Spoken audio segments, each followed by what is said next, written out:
Good morning, student. In the last class, we have discussed conservation of water resources. Today, we are continuing the chapter Natural Vegetation and Wildlife. So, wildlife includes animal, birds, insect, as well as the aquatic life forms.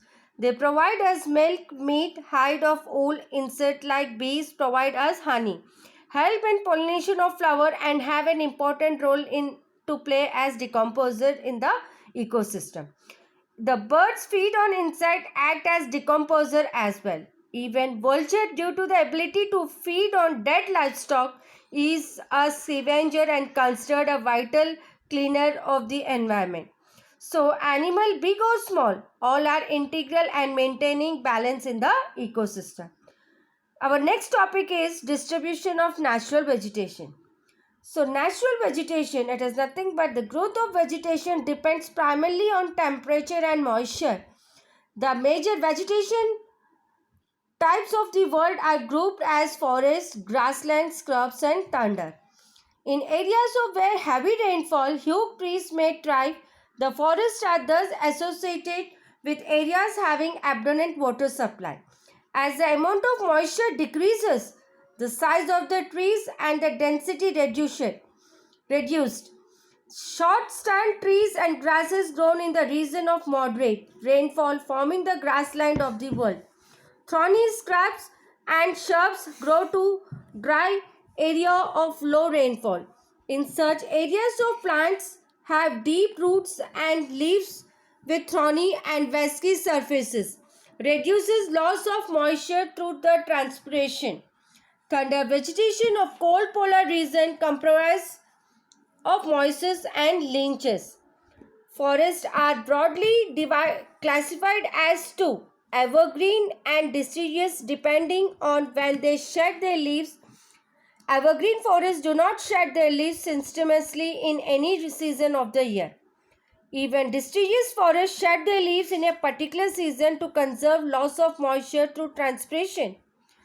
Even both type of forests are further classified as tropical and temperate based on their location in different latitudes. You have learned in detail about the various forest types, their distribution and the associated animal life in the previous classes. Today, there are many more people in the world than there were 2 centuries back. To feed the growing number, large areas of forest have been cleared to grow crops. Forests cover all over the world in vanishing rapidly. There is an urgent need to conserve the valuable resources.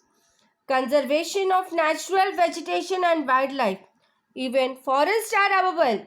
Plants gives us shelter to the animals and together maintain what ecosystem. Changes of climate and human interferences can cause the loss of natural habitat for the plants and animals. Many species have become vulnerable or endangered and some are on the verge of extinction. Even deforestation, soil erosion, constructional activities, forest fire, tsunami and landslides are some of the human and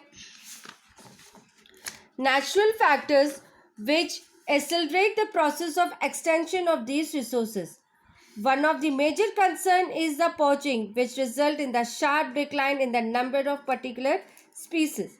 The animals are poached for collection and illegal trade of hides, skin, nail, teeth, horn, as well as feathers.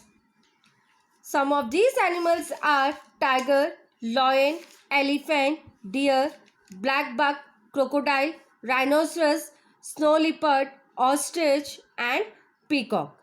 So these are the animals where the animals are hunted and their skin or the nails or their feathers can be sold and sold. This can be conserved by increasing awareness. National park, wildlife sanctuaries, biosphere reserves are made to protect our natural vegetation and wildlife. Conservation of trees, lakes and wetland is necessary to save the precious resources from depletion. There is a balance of the environment if the relative number of species is not distributed. Human activities in several parts of the world have distributed the natural habitat of many species. Due to indiscriminate killing, several birds and animals have either become extinct or are in verge of extinction. Awareness programs like social forestry and One Mahotsav should be encouraged at the regional and community level. School and children should be encouraged to bird watch and visit nature camps so that they appreciate that habitat of varied species. Many countries have passed law against the trade as well as killing of birds and animals. In India, killing lion, tiger, deer, great Indian bustards and peacocks is illegal.